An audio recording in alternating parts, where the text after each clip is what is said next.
La definición de la infalibilidad pontificia. Episodio número 3. Santo Tomás y la infalibilidad. En la historia literaria tan abundante como admirable de la Iglesia Católica, hay un nombre ilustre que parece destinado por la providencia a ser como el centro general del movimiento científico, y especialmente del filosófico y teológico en la Iglesia de Jesucristo. Tal es el nombre augusto de Santo Tomás de Aquino, colocado por la providencia en el medio de los siglos cristianos. Recogió con una mano la tradición científica del gentilismo y con otra la tradición científica del cristianismo hasta sus días. Y fundiendo, por decirlo así, estas dos grandes tradiciones científicas de la humanidad en la inmensidad de su genio poderoso, formó la síntesis general y completa de la ciencia humana, según era posible formarla en el siglo XIII. Y al ascender al sepulcro dejó levantada en pos de sí esa admirable pirámide científica, hacia la cual vuelven la vista todas las generaciones como el reflejo imperecedero y universal de la verdad.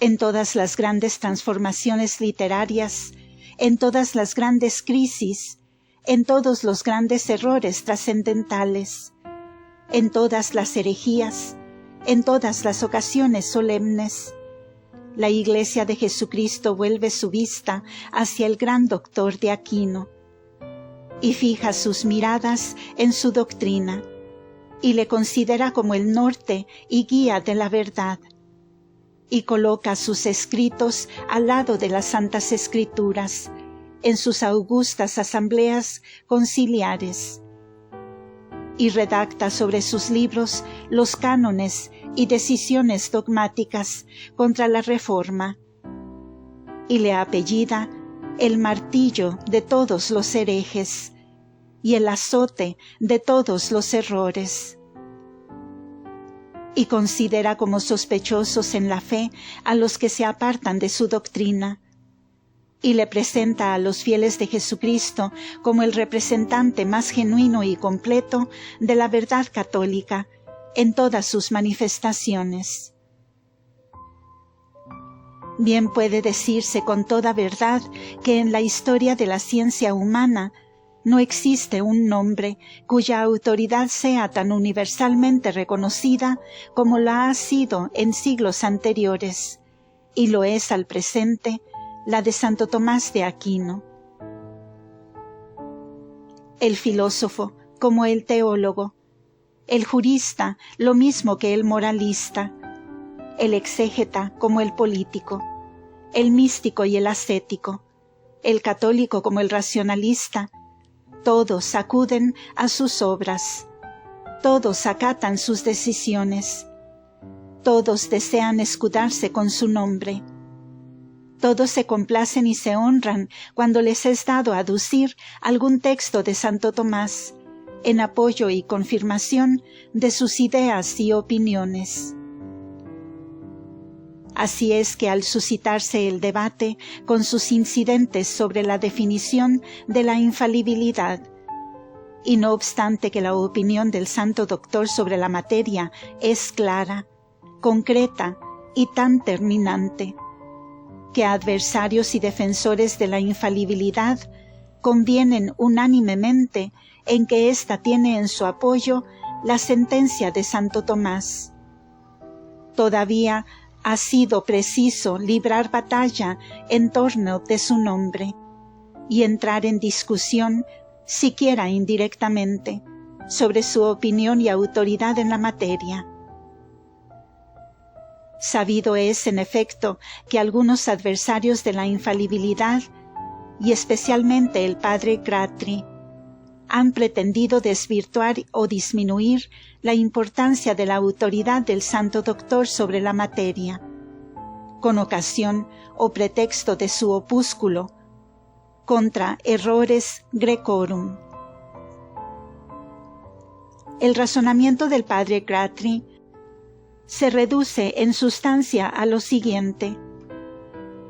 Al impugnar los errores dogmáticos de los griegos, Santo Tomás se sirve, sin saberlo, de textos de los padres de la Iglesia y concilios, entre los cuales se hallan algunos que son apócrifos, o supuestos, o adulterados. Luego su sentencia o doctrina en favor de la infalibilidad carece de fuerza e importancia científica, toda vez que se halla basada sobre premisas inciertas y sobre datos apócrifos. Tal es, en resumen, la argumentación del padre Gratry, impropia a la verdad de su nombre y de su ciencia, puesto que no podía ignorar que semejante argumentación carece absolutamente de fuerza y de importancia para cualquiera que se halle medianamente versado en las obras de Santo Tomás. Porque, en efecto, el que se halle en estas medianamente versado contestará y contestará con sobrada razón al padre Gratry. Primero, que antes de escribir el opúsculo Contra errores Graecorum, y por consiguiente, antes de llegar a sus manos el libro que contenía los textos apócrifos aludidos, Santo Tomás había establecido y probado en los comentarios sobre las sentencias la infalibilidad del Papa, deduciendo principalmente esta doctrina de los textos evangélicos. Número 2. Que en las cuestiones disputadas enseña la misma doctrina sin acudir para nada a los textos apócrifos aludidos. Número 3. Y principalmente, en la Suma de Teología, el último y el más acabado monumento literario de su ingenio, enseña y desenvuelve la misma doctrina, prescindiendo por completo de las autoridades o textos apócrifos que nos ocupan, siendo digno de notarse que no sólo no hace uso de aquellos textos al tratar de la infalibilidad, sino tampoco en todo lo restante de la Suma, cosa que obligó al mismo Lannoy a confesar que el santo doctor llegó probablemente con el tiempo a reconocer la falsedad de aquellos documentos. Después de estas observaciones, ¿qué es lo que queda en pie de la argumentación del oratorio francés? O por lo menos de la conclusión que intenta sacar. Nada, absolutamente nada. Lo que sí queda en pie son las palabras solemnes y terminantes de Santo Tomás, enseñando y probando la infalibilidad del Sumo Pontífice, sin recurrir en nada ni para nada a los textos apócrifos, cuando escribe. Cito: la nueva edición del símbolo de la fe es necesaria para evitar los errores que de nuevo se propalan. Así pues, esta nueva edición o modificación del símbolo deben pertenecer a la autoridad de aquel, a cuya autoridad pertenece determinar finalmente las cosas pertenecientes a la fe, para que sean abrazadas por todos con fe inconcusa. Y por esto pertenece a la autoridad del Sumo Pontífice, al cual son llevadas o corresponden todas las cuestiones mayores y más difíciles de la Iglesia. Por eso es también que el Señor dijo a San Pedro: yo rogué por ti, oh Pedro, para que no perezca tu fe, y tú confirma a tus hermanos en ella. Y la razón de esto es que la fe de toda la Iglesia debe ser una o la misma, lo cual no podría conseguirse a no ser que cuando se suscita alguna controversia sobre la fe, sea resuelta o determinada por aquel que preside a toda la Iglesia, para que de esta suerte su decisión sea adoptada firmemente por toda la Iglesia. Por consiguiente, la nueva edición o determinación del símbolo pertenece a sola la autoridad del Sumo Pontífice. Fin de cita.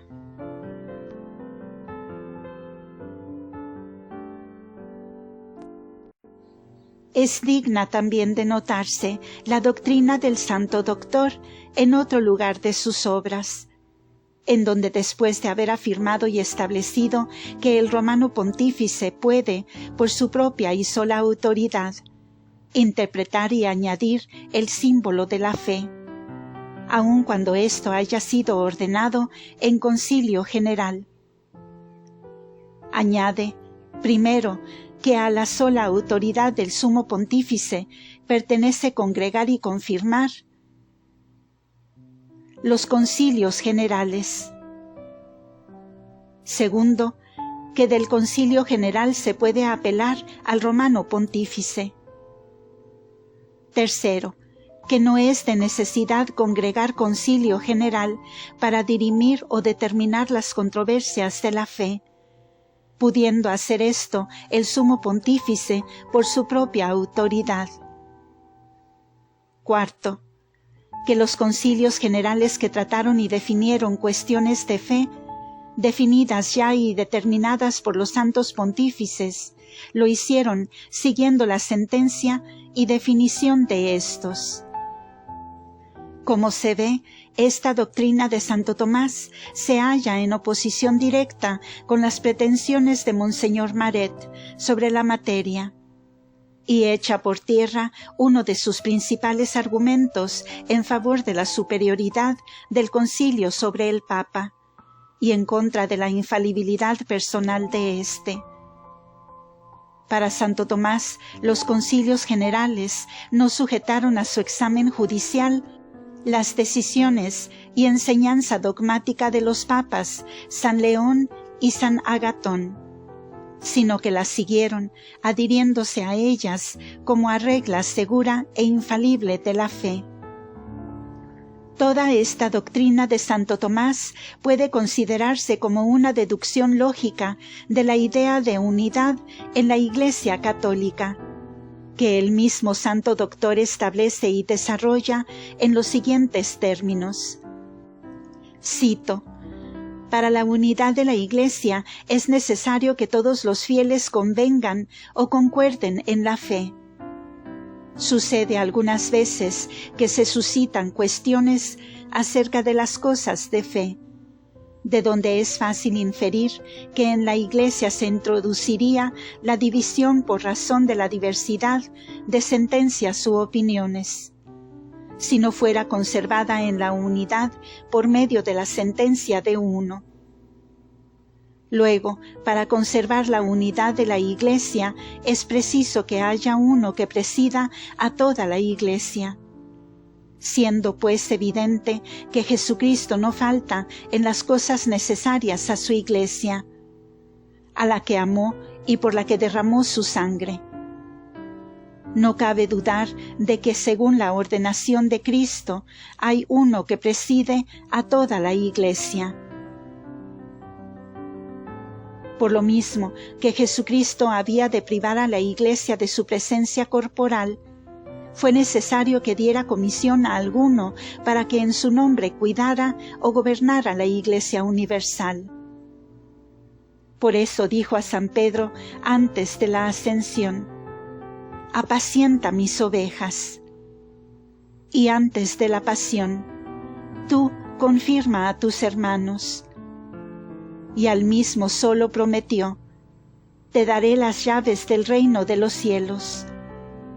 Con lo cual dio a entender que la potestad de las llaves se derivaría de él a los demás, con el fin de conservar la unidad de la Iglesia. Fin de cita. En conclusión, Santo Tomás no solo defiende como doctrina propia y cierta la infalibilidad del Papa, sino que los fundamentos racionales y científicos en que apoya esta doctrina son absolutamente independientes de los textos apócrifos que se hallan en su opúsculo Contra Errores Grecorum.